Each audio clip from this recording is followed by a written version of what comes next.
الحمدللہ والصلاة والسلام علی رسول اللہ اما بعد. سورۃ الکہف آیت نمبر 13. بسم اللہ الرحمن الرحیم. نحن نقص علیک نبأہم بالحق. نحن ہم، نقص ہم بیان کرتے ہیں، علیک آپ پر، نبأہم ان کا واقعہ، بالحق حق کے ساتھ. انہم بے شک وہ، فتیۃ چند نوجوان، آمنو ایمان لائے، بربہم اپنے رب پر، وزدناہم اور ہم نے انہیں زیادہ کر دیا، ہدا ہدایت میں. ہم آپ سے ان کا واقعہ ٹھیک ٹھیک بیان کرتے ہیں. بے شک وہ چند نوجوان تھے جو اپنے رب پر ایمان لائے اور ہم نے انہیں ہدایت میں زیادہ کر دیا. نقص قصہ اردو میں بھی استعمال ہوتا ہے، واقعہ سنانا، بیان کرنا. نبا خبر کو کہتے ہیں. اللہ تعالیٰ کی طرف سے بھیجے ہوئے کو بھی نبی اسی لیے کہا جاتا ہے کہ وہ اللہ تعالیٰ کی طرف سے جو خبریں ہوتی ہیں، واقعات ہوتے ہیں، پیغام ہوتا ہے، وہ آگے پہنچاتے ہیں. فتیتن یہ جمع قلت ہے، اور جمع قلت آپ جانتے ہیں 9 یا 9 سے کم، یعنی آپ یہ کہہ لیں کہ 10 سے کم افراد پر اس کا استعمال ہوتا ہے، اس کا اطلاق ہوتا ہے. تو 10 سے کم یہ نوجوان تھے. اس آیت کریمہ سے اصحاب کہف کے واقعہ کی تفصیل شروع ہو رہی ہے، لیکن واقعہ شروع کرنے سے پہلے اللہ تعالی نے نقص علیک نبأہم کے ساتھ بالحق کا لفظ بولا ہے، جس کا مطلب کیا ہے کہ ٹھیک ٹھیک بیان کریں گے، حق کے ساتھ. جو سچ ہے نا وہ ہم واقعہ آپ کو بیان کر رہے ہیں، وہ واقعہ ہم آپ کو سنا رہے ہیں. تو یہاں سے یہ پتہ چلتا ہے کہ یہ واقعہ اس وقت بھی معروف تھا، لیکن اس کے اندر بہت سی خرافات اور غلط قسم کی باتیں شامل ہو گئی تھیں. اس لیے اللہ تعالیٰ نے یہاں کیا بیان فرمایا کہ ہم آپ سے ان کا واقعہ ٹھیک ٹھیک بیان کرتے ہیں، سچ کے ساتھ. حق جو ہے وہ ہم آپ کے سامنے ذکر کر رہے ہیں. انہم فتیۃ یقیناً یہ چند نوجوان تھے. اس کے متعلق حافظ ابن کثیر رحمہ اللہ لکھتے ہیں کہ نوجوان جو ہوتے ہیں بوڑھوں کی بنسبت حق کو زیادہ قبول کرنے والے ہوتے ہیں. جیسے ہی انسان زیادہ بڑھاپے کی طرف چلے جائے تو وہ کسی نئی بات کو قبول کرنا اس کے لیے بہت مشکل ہوتا ہے. یہی وجہ ہے کہ نبی مکرم صلی اللہ علیہ وسلم کی دعوت کو قبول کرنے والے بھی اکثر نوجوان ہی تھے، اور قریش کے اکثر بوڑھے جو ہیں وہ اپنے پرانے دین پر ہی قائم تھے. باہر صورت نوجوان جو ہیں ان کو اللہ تبارک و تعالیٰ کی طرف سے ہدایت جلدی مل جاتی ہے، یا یوں کہہ لیں کہ وہ ہدایت کو جلدی قبول بھی کر لیتے ہیں. وَزِدْنَاهُمْ هُدًى کہ ہم نے ان کو ہدایت میں زیادہ کر دیا. اس حوالے سے اس بات پر اتفاق ہے اور ہونا بھی چاہیے کہ ایمان جو ہے، ایمان اس کے درجات ہیں. ایمان کم بھی ہوتا ہے، ایمان زیادہ بھی ہوتا ہے. اس کے متعلق امام بخاری رحمہ اللہ نے صحیح بخاری میں کتاب بدء الوحی کے بعد جو کتاب الایمان ہے اس میں بائیں الفاظ یہ لکھا ہے کہ ایمان وہو قول وفعل ویزید وینقص. ایمان زیادہ بھی ہوتا ہے اور کم بھی ہوتا ہے. اس پر انہوں نے قرآن کریم سے آیات پیش کی ہیں. پہلی آیت کریمہ سورۃ الفتح آیت نمبر 4 ہے، لیزدادوا ایمانا مع ایمانہم. دوسرے نمبر پر سورۃ الکہف آیت نمبر 13، یہی جو ہم پڑھ رہے ہیں، وزدناہم ہدا. اور چوتھے نمبر پر بلکہ تیسرے نمبر پر ویزید اللہ الذین اہتدوا ہدا، سورہ مریم آیت نمبر 76. اسی طرح سورہ محمد آیت نمبر 17، والذین اہتدوا زادہم ہدی وآتاہم تقواہم. اسی طرح سورۃ المدثر آیت نمبر 31، وَيَزْدَادَ الَّذِينَ آمَنُوا ایمانا. اسی طرح سورہ صاد آیت نمبر 11 اَيُّكُمْ زَادَتْهُ هَذِهِ ایمانا. اسی طرح سورۃ التوبہ آیت نمبر 124 الَّذِينَ آمَنُوا فَزَادَتْهُمْ ایمانا. اسی طرح سورہ آل عمران آیت نمبر 173 فَاخْشَوْهُمْ فَزَادَهُمْ ایمانا. سورہ احزاب آیت نمبر 22 وَمَا زَادَهُمْ إِلَّا إِيمَانًا وَتَسْلِيمًا. تو یہ دیکھیں 8 دلائل قرآن کریم سے، اور اس پر آگے پھر بے شمار احادیث بھی موجود ہیں. بہر صورت یہ ہمارا عقیدہ ہے کہ ایمان بڑھتا بھی ہے، کم بھی ہوتا ہے. تو جو لوگ یہ نظریہ رکھے ہوئے ہیں کہ ایمان درجے میں، ایمان جو اصل ایمان ہے اس کے اندر سب برابر ہیں، یہ بالکل غلط ہے. ساتھ وہ یہ بھی کہتے ہیں کہ اگر آج کوئی مسلمان ہوتا ہے، اس کا ایمان، جبریل کا ایمان، ابو بکر صدیق کا ایمان، دیگر سارے صحابہ اور انبیاء کا ایمان بالکل برابر ہے. تو یہ بات سراسر غلط ہے. قرآن کریم کے یہ دلائل اس بات پر یہ شاہد ہیں کہ اللہ تبارک و تعالیٰ نے اس بات کو واضح کیا ہے کہ ایمان بڑھتا بھی ہے اور کم بھی ہوتا ہے. اور اس پر آگے احادیث کے ساتھ ساتھ مختلف آثار بھی ملتے ہیں کہ صحابہ کرام آپس میں ایک دوسرے کو کہا کرتے اجلس بنا نؤمن ساعہ، ذرا ہمارے پاس بیٹھیے نا، کچھ لمحہ ہم ایمان کو تر و تازہ کر لیں، ایمان کو بڑھا لیں. تو یہ ایک فطرتی بات بھی ہے کہ اللہ تعالیٰ کی جب آیات پڑھی جاتی ہیں، اس کا ذکر کیا جاتا ہے، تو ایمان جو ہے وہ بڑھ جاتا ہے. اس وقت جو کیفیت ہوتی ہے وہ عام احوال میں وہ کیفیت نہیں رہتی. تو یہ بڑا اہم مسئلہ ہے، عقیدے کا مسئلہ ہے، اس لیے اس کو اچھے سے ضبط کرنا، یاد کرنا یہ بہت ضروری ہے. جی انہم فتیۃ آمنوا بربہم. تو یہ چند نوجوان جو ہیں جنہیں اصحاب کہف کہا جاتا ہے، تو یہ اپنی قوم کے جو سردار قسم کے لوگ ہیں، بڑے بڑے، ان میں سے تھے. یہ کھانا منگوانے کے لیے انہوں نے جو سب سے صاف ستھرا کھانا رکھنے والا شخص ہے اس سے کھانا منگوانے کی، کھانا طلب کرنے کی فرمائش کی ہے. اس سے بھی اس بات کا اظہار ہو رہا ہے. باہر صورت موجودہ دور کا جو دین تھا، غلط عقائد تھے، انہیں چھوڑ کر خالصتاً ایمان لائے اور خالصتاً اللہ تبارک و تعالیٰ کی توحید پر قائم ہو گئے. اور پھر بالآخر ہر قسم کی محبت کو چھوڑ کر، مال و منال کی محبت کو چھوڑ کر، وطن کی محبت کو چھوڑ کر، اسی طرح اپنے مویشی اور اس طرح ہر قسم کی چیز چھوڑ کر انہوں نے اللہ تعالیٰ کے راستے میں آگے جو ہے وہ ہجرت کی ہے. یہاں حافظ ابن کثیر رحمہ اللہ نے اس بات کو بھی واضح کیا ہے کہ ہمارے ہاں چونکہ اس وقت بھی اور اب بھی، اس وقت سے مراد یعنی آپ یہ کہہ لیں کہ کافی دیر پہلے آپ جو مفسرین کی تفاسیر ہے وہ اٹھائیں، اس وقت بھی یہ تھا، اور آج کل بھی اس طرح کے کئی گمان لوگوں میں ہیں کہ یہ لوگ عیسائی مذہب کے جو ہے وہ پیروکار تھے. اس پر انہوں نے بڑی تفصیل کے ساتھ مفسرین نے لکھا ہے. بعض نے تو بہت ہی زیادہ تفصیل ذکر کی ہے کہ یہ اس وقت کا کوئی بادشاہ تھا، اس کا نام بھی ذکر کیا، دقیانوس تھا، وہ بہت زیادہ ظالم جابر تھا، اور وغیرہ بہت زیادہ تفصیل جو ہے وہ انہوں نے لکھی. باہر صورت اس چیز کی کوئی زیادہ ضرورت نہیں ہے، کیونکہ ہم قال اللہ اور قال رسول کے پابند ہیں. اسرائیلی روایات اور سریانی زبان میں جو یا عبرانی زبان میں جو لٹریچر ہے، ہم اس کے پابند نہیں ہیں، بلکہ اس قسم کی روایات کے متعلق وہ ہم پہلے بھی اس بات کو واضح کر چکے ہیں کہ آپ نے فرمایا کہ ان کی نہ تصدیق کرو نہ تکذیب کرو. تو جو مفسرین اس طرف گئے ہیں انہوں نے واضح طور پر لکھا ہے کہ یہ عیسائی مذہب کے لوگ تھے. باہر صورت حافظ ابن کثیر رحمہ اللہ کی بات کا خلاصہ یہ ہے کہ یہ ان کا تعلق عیسائیت کے ساتھ نہیں بلکہ عیسائیت سے بھی پہلے کے یہ لوگ ہیں.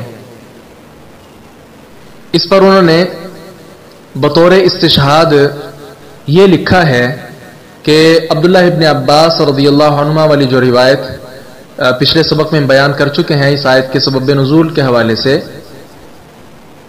کہ مکہ کے جو غیر مسلم تھے، کافر، مدینہ کے علماء یہود کے پاس گئے تھے نا، کچھ چیزیں انہوں نے معلوم کی کہ ہمیں کچھ ایسی چیزیں بتائیں جس کے ساتھ ہم اس پیغمبر کا امتحان لے سکیں.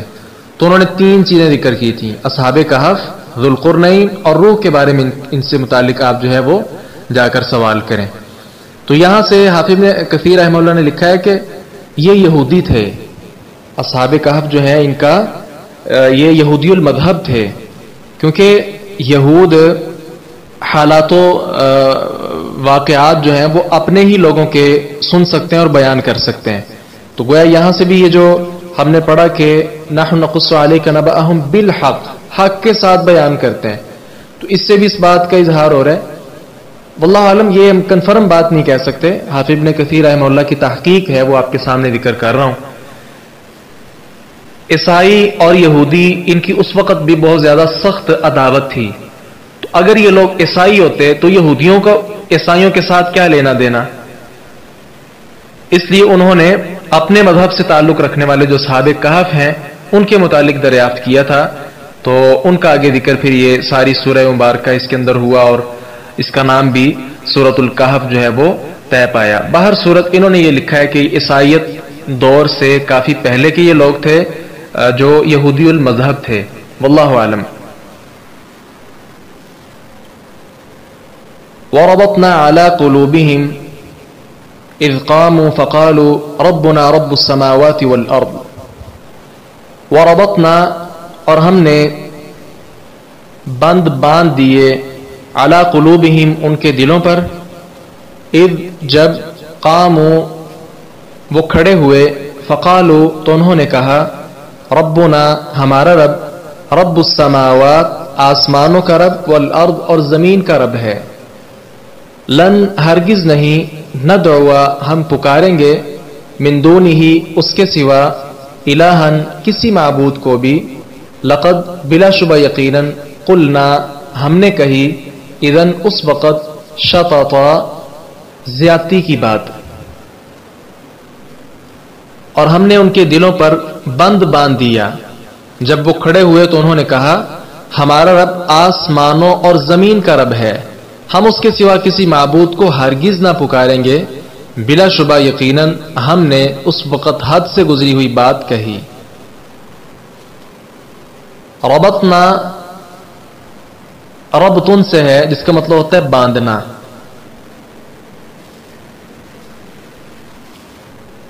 مفسرین نے اس کے کئی معنی بیان کیے ہیں. پہلا معنی یہ ہے کہ بادشاہ اور قوم کے ڈر سے جو گھبراہٹ اور پریشانی کا خطرہ تھا، اس پریشانی اور گھبراہٹ سے بچانے کے لیے اللہ تعالیٰ نے فرمایا کہ ہم نے ان کے دلوں پر باندھ دیا جس سے وہ مضبوط ہو گئے. تو یہ ایسی ہے جیسے کوئی بکھری پڑی چیز ہو تو اسے کوئی گٹھری میں ڈال کر گھیرا لگا دیا جائے، مضبوط کر دیا جائے تو وہ بکھرنے سے بچ جاتی ہے. دوسرا یہ معنی مفسرین نے لکھا ہے کہ جو انہیں ملک چھوڑنے پر، وطن چھوڑنے پر، وہ علاقہ اپنا شہر چھوڑنے پر بہت زیادہ دلی قلق پہنچا تھا، اپنے رشتہ داروں کو چھوڑنا، مال و زر کو چھوڑنا، عیش و عشرت کو، راحت کو، سکون کو. تو اس صورت میں جو انہیں بہت زیادہ مصیبت اٹھانا پڑی، اس کے متعلق فرمایا گیا کہ ہم نے باندھ دیا، وہ ساری کی ساری مصائب اور مشکلات ہم نے ان سے ختم کر دی. اور تیسرا معنی مفسرین نے لکھا ہے کہ مزید حق بات کہنے میں اللہ تعالیٰ نے فرمایا کہ ہم نے انہیں بہت زیادہ جرأت دے دی اور حوصلہ دے دیا. تو یہ تینوں معانی ہی انشاءاللہ درست ہیں. اذ قاموا فقالوا ربنا رب السماوات والارض. اس کا ایک معنی تو یہ ہے کہ جب وہ بادشاہ کے سامنے لگا ہوا بہت زیادہ مجمع اور اس کے اندر وہ پیش ہوئے تو انہوں نے صاف اعلان کر دیا کہ ہم نہ بادشاہ کو اپنا رب تسلیم کرتے ہیں، نہ اس بادشاہ کا جو بادشاہ ہے اس کا بھی وہ بعض نے بیان کیا کہ وہ بنا ہوا تھا، ہم اس کو بھی تسلیم نہیں کرتے. ہم تو صرف اور صرف اس رب کی توحید کے قائل ہیں کہ جو ازل سے ہے اور ابد تک ہے. لاکھوں پتہ نہیں کتنے سالوں سے اس دنیا کو، وہ آسمان کو، ان کا نظام کو وہ چلائے ہوئے ہے، ہم تو اس کو مانتے ہیں۔ تو گویا انہوں نے دو چیزوں کا اظہار کیا، توحید ربوبیت کہ رب اللہ یہ ہے، اور اس کے ساتھ ساتھ لن ندعو من دونہ الہا، توحید الوہیت بھی۔ در حقیقت توحید الوہیت بھی ہے، اس پر انہوں نے استدلال کیا توحید ربوبیت کے ساتھ۔ توحید ربوبیت اور توحید الوہیت اور اس سے آگے توحید اسماء و صفات، یہ تین اقسام توحید کی آپ پڑھتے ہیں، تو یہ مین چیزیں ہیں، بنیادی چیزیں ہیں۔ باہر صورت انہوں نے اللہ تبارک و تعالیٰ کی وحدانیت اور پھر اس کی پرستش کا وہاں سب کے سامنے اعلان کر دیا۔ دوسرا ادغاموں کا معنی یہ بھی بیان کیا گیا ہے کہ انہوں نے اپنی قوم کے جو باطل عقائد تھے وہ چھوڑنے کا پختہ عزم کر دیا، اور اس عزم کر لینے کے ساتھ ساتھ توحید کی دعوت لے کر اٹھ کھڑے ہوئے۔ قلنا اذن شططا، شططا جو ہے اس کا مطلب ہوتا ہے عقل سے دور یا حق بات سے بہت زیادہ دور، بہت زیادہ دور۔ تو یہاں اس کے اوپر جو تنوین ہے یہ تنوین تعظیم ہے، اس میں بڑائی والا معنی آ گیا۔ تو یہ اس لیے ہے کہ شرک سے بڑھ کر تو کوئی ظلم ہے ہی نہیں، جیسا کہ وہ حکیم لقمان کا بھی جو قول ہے ان الشرک لظلم عظیم، تو شرک تو سب سے بڑا، یعنی ظلم، سب سے بڑا ظلم وہ شرک ہی ہے۔ تو وہ اللہ تبارک و تعالیٰ کا انکار کرنا، شرک کرنا، یہ بہت بڑی زیادتی ہے۔ ہؤلاء قوم اتخذوا من دونہ آلہہ، ہؤلاء یہ قومنا ہماری قوم، اتخذوا انہوں نے بنا لیے، من دونہ اس کے سوا، آلہۃ کئی معبود، لولا کیوں نہیں، یأتونا وہ لاتے، علیہم ان پر، بسلطان کوئی دلیل، بین واضح، فمن پھر کون، اظلم بڑا ظالم ہے، ممن اس سے جو، افترا باندھے، علی اللہ اللہ تعالی پر، کذبا جھوٹ۔ یہ ہماری قوم ہے کہ جنہوں نے اس کے سوا کئی معبود بنا لیے، یہ ان پر کوئی واضح دلیل کیوں نہیں لاتے؟ پھر اس سے بڑا ظالم کون ہے جو اللہ پر جھوٹ باندھے۔ اصحاب کہف نے اپنی تقریر کو، اپنے واعظ کو مزید جاری رکھا، اور صرف اللہ تبارک و تعالیٰ کی وحدانیت کے اعلان پر اکتفا نہیں کیا، بلکہ اس کے ساتھ ہی ساتھ قوم کا جو عمل ہے، ان کا جو فعل ہے، اس کا بھی ساتھ رد کیا کہ رب تو صرف اللہ تعالیٰ ہی ہے، یہ ہماری قوم کو کیا ہو گیا جس نے کئی معبود بنا لیے، اور پھر ظلم پر ظلم، ستم پر ستم یہ ہے کہ کوئی دلیل بھی نہیں ہے پاس۔ تو گویا ساتھ ہی ساتھ انہوں نے شرک کی تردید بھی کی، اور پھر دلیل کا مطالبہ بھی کیا کہ کوئی دلیل کیوں نہیں لاتے کہ یہ سارے معبودان ہیں۔ یہ چونکہ ایسا مطالبہ ہے دلیل کا کہ جس پر کوئی دلیل پیش نہیں کی جا سکتی، اس لیے نتیجتاً انہوں نے کہہ دیا فمن اظلم ممن افترى علی اللہ کذبا، اللہ کے سوا دوسروں کو پکارنا بالکل جھوٹ ہے، اور جو اللہ پر جھوٹ باندھ دے اس سے بڑا ظالم کون ہو سکتا ہے۔ وَإِذِ اعْتَزَلْتُمُوهُمْ وَمَا يَعْبُدُونَ إِلَّا اللَّهَ فَأْوُوا إِلَى الْكَهْفِ يَنشُرْ لَكُمْ رَبُّكُمْ مِنْ رَحْمَتِهِ وَيُهَيِّئْ لَكُمْ مِنْ أَمْرِكُمْ مِرْفَقًا۔ وَإِذْ اور جب، اعتزلتموہم وہ ان سے الگ تھلگ ہو گئے، وما اور ان سے جن کی، یعبدون وہ عبادت کرتے ہیں، الا اللہ اللہ کے سوا، فأووا تو تم پناہ پکڑو، الی الکہف غار کی طرف، ینشر کھول دے گا، لکم تمہارے لیے، ربکم تمہارا رب، من رحمتہ اپنی رحمت سے، ویہیئ اور مہیا کر دے گا لکم تمہارے لیے من امرکم تمہارے معاملے سے مرفقا کوئی سہولت.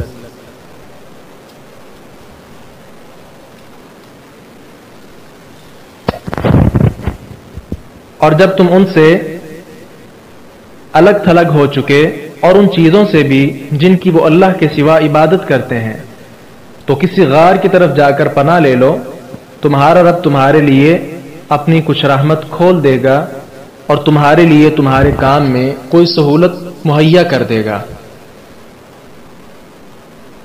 مرفقہ جو ہے یہ الارتفاق سے ہے، جس کا مطلب ہوتا ہے فائدہ اٹھانا. مراد کوئی بھی سہولت یا آسانی ہو سکتی ہے. تو یہاں سے اس بات کا ذکر ہے جس کا بعض مفسرین نے بھی صراحت کے ساتھ تذکرہ کیا ہے کہ انہوں نے اپنی جو تقریر کی وہ بادشاہ کے دربار میں، اور اس کے ساتھ ساتھ انہیں دعوت بھی دی، اللہ تعالیٰ کی وحدانیت اور شرک کا رد کر کے دعوت بھی دی. لیکن چونکہ ان کی دعوت پر کسی نے لبیک نہیں کہا، قبول نہیں کی، اس صورتحال میں انہوں نے آپس میں مشورہ کیا کہ چونکہ جسمانی طور پر، دینی طور پر ہم قوم سے الگ تھلگ ہو گئے ہیں، تو کیوں نہ ایسا ہو کہ یہاں اگر ہم رہیں ہمارا ایمان بھی محفوظ نہیں ہے، ہماری جان بھی محفوظ نہیں ہے، تو ہم کسی ایسے پہاڑ کے کھلے غار میں پناہ لے لیتے ہیں. وہاں کھانا پینا اور دیگر ضروریات جو ہیں یہ ساری کی ساری اللہ تبارک و تعالی ہمارے لیے اس پر آسانی کرے گا. تو یہ اس کا ذکر تو اللہ تعالیٰ نے سورہ نساء آیت نمبر 100 میں بھی کیا ہے کہ جو شخص بھی اللہ تعالیٰ کے لیے ہجرت کر لیتا ہے تو اللہ تعالیٰ اس کے لیے بہت زیادہ آسانیاں پیدا کر دیتا ہے. وَمَن يُهَاجِرْ فِي سَبِيلِ اللَّهِ يَجِدْ فِي الْأَرْضِ مُرَاغَمًا كَثِيرًا وَسَعَةً وَمَن يَخْرُجْ مِن بَيْتِهِ مُهَاجِرًا إِلَى اللَّهِ وَرَسُولِهِ ثُمَّ يُدْرِكُهُ الْمَوْتُ فَقَدْ وَقَعَ أَجْرُهُ عَلَى اللَّهِ وَكَانَ اللَّهُ غَفُورًا رَحِيمًا. تو یہ ہجرت ایک بڑا خوبصورت طریقہ ہے کہ جب آدمی اپنا ایمان محفوظ نہ کر سکے، اپنے آپ کو بچا نہ سکے، تو اس وقت ہجرت کر لینا. نبی مکرم صلی اللہ علیہ وسلم اور ابو بکر صدیق رضی اللہ عنہ نے بھی ہجرت جب کی ہے تو اس وقت غار میں پناہ لی ہے. تو یہ پہاڑی علاقے کی طرف چلے جانا، اس کا تو ذکر صحیح بخاری حدیث نمبر 19 میں بھی نبی علیہ السلام ارشاد فرماتے ہیں یوشکو ان یکونا خیر مال المسلم غنم یتبع بها شغف الجبال شعف الجبال ومواقع القطر یفر بدینہ من الفتن. اللہ اکبر. قریب ہے کہ مسلمان کا بہترین مال چند بکریاں رہ جائیں گی جن کو لے کر وہ پہاڑوں کی چوٹیوں اور بارش کے مقامات کے پیچھے پھرتا رہے گا اور اپنے دین کو فتنوں سے بچانے کے لیے بھاگتا پھرے گا.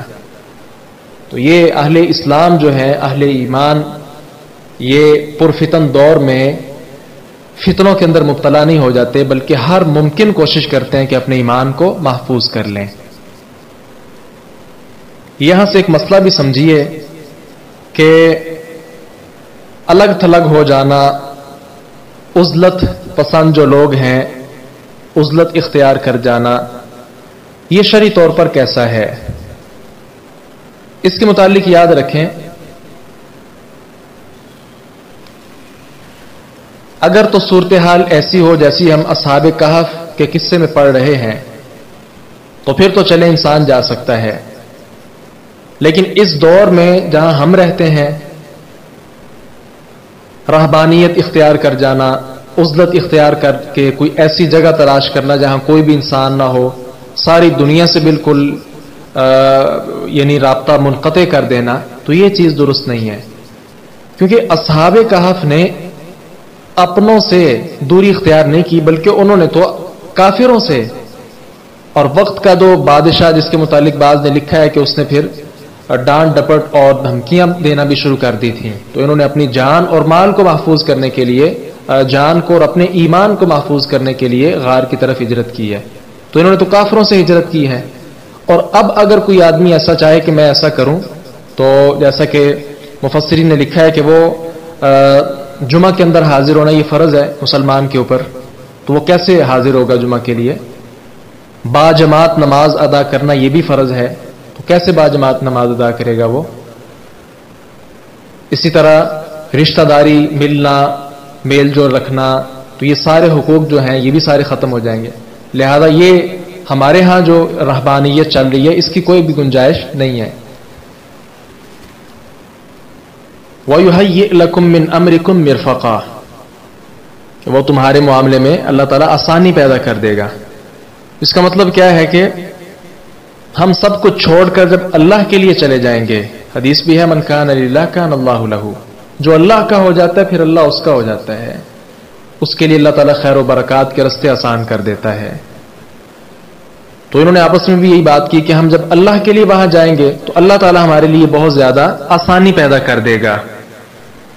تو اس کے متعلق جو نبی مکرم صلی اللہ علیہ وسلم اور ابو بکر صدیق رضی اللہ عنہ نے جو مدینہ کی طرف ہجرت کی ہے، غار میں جب پناہ لی ہے، تو اس وقت جب ہلکا سا ابو بکر رضی اللہ عنہ کو پریشانی لاحق ہوئی تو آپ صلی اللہ علیہ وسلم نے تسلی دیتے ہوئے کیا فرمایا تھا؟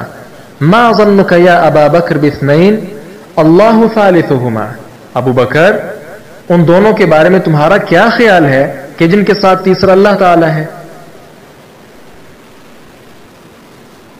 پھر ہوا بھی یوں کہ اللہ تبارک و تعالیٰ نے دیکھے ان کو کیسے غار کے اندر محفوظ کر لیا اور کتنے 100 سال جو ہے وہ استراحت ہی کرتے رہے. وَتَرَى الشَّمْسَ إِذَا طَلَعَتْ تَزَاوَرُ عَنْ كَهْفِهِمْ ذَاتَ الْيَمِينِ. وَتَرَى اور آپ دیکھیں گے الشمس سورج کو، اذا جب طلعت وہ طلوع ہوتا ہے، تزاور جھک جاتا ہے، عن کہفہم ان کی غار سے، ذات الیمین دائیں طرف، وَإِذَا اور جب غربت غروب ہوتا ہے، تقرضہم وہ کترا کر ان سے نکل جاتا ہے، ذات الشمال بائیں طرف سے، وہم اور وہ فی فجوۃ کھلی جگہ میں، منہ اس سے، ذالک یہ، من آیات اللہ اللہ کی نشانیوں میں سے ہے، من جسے، یہدی ہدایت دے، اللہ اللہ تعالی، فہوا پس وہی، المہتد ہدایت یافتہ ہے، ومن اور جسے، یضلل وہ گمراہ کر دے، فلن تو ہرگز نہیں، تجیدہ آپ پائیں گے، لہو اس کے لیے، ولین کوئی دوست، مرشدہ رہنمائی کرنے والا. اور آپ سورج کو دیکھیں گے جب وہ نکلتا ہے ان کی غار سے، دائیں طرف کنارہ کر جاتا ہے، اور جب غروب ہوتا ہے تو ان سے بائیں طرف کو کترا جاتا ہے، اور اس غار کی کھلی جگہ میں ہے. یہ اللہ کی نشانیوں میں سے ہے، جسے اللہ ہدایت دے چنانچہ وہی ہدایت پانے والا ہے، جسے وہ گمراہ کر دے پھر اس کے لیے آپ ہرگز کوئی رہنمائی کرنے والا دوست نہیں پائیں گے. اس آیت کریمہ میں غار کا جو موقع محل ہے اس کی طرف اشارہ ہے، جس سے یہ پتہ چل رہا ہے کہ غار کا جو دروازہ یہ شمال کی طرف تھا، کیونکہ یہاں فرمایا نا کہ سورج جب طلوع کے وقت غار میں داخل ہوتا ہے تو اس کے دائیں جانب سے ہٹ جاتا ہے، یعنی سایہ دائیں جانب، مراد یہ ہے کہ مغرب کی طرف سکڑ جاتا ہے. اور یہ تزاور جو ہے اس کا معنی عبداللہ ابن عباس، سعید ابن جبیر اور قتادہ انہوں نے سکڑ جانا کیا ہے، یعنی مائل ہو جانا. تفسیر تبری میں بھی اس کی صراحت موجود ہے. تو یہ اللہ تبارک و تعالیٰ کی رحمت دیکھیں کہ کیسے اللہ تعالیٰ نے، اب اس کا منہ بھی اس طرف ہے شمال کی طرف، سورج چڑھتا بھی ہے، دھوپ بھی آتی ہے، لیکن ان پر نہیں پڑتی. تو یہ کمال اللہ تعالیٰ کی نشانی ہے کہ غار کے اندر ان کے بدن کو جتنی روشنی چاہیے ہوتی تھی وہ مہیا ہو جاتی، اور سورج کی جو تیز شعاعیں ہیں ان سے بھی وہ محفوظ رہتے. من یہد اللہ فہو المہتد، اس میں جو ہوا ہے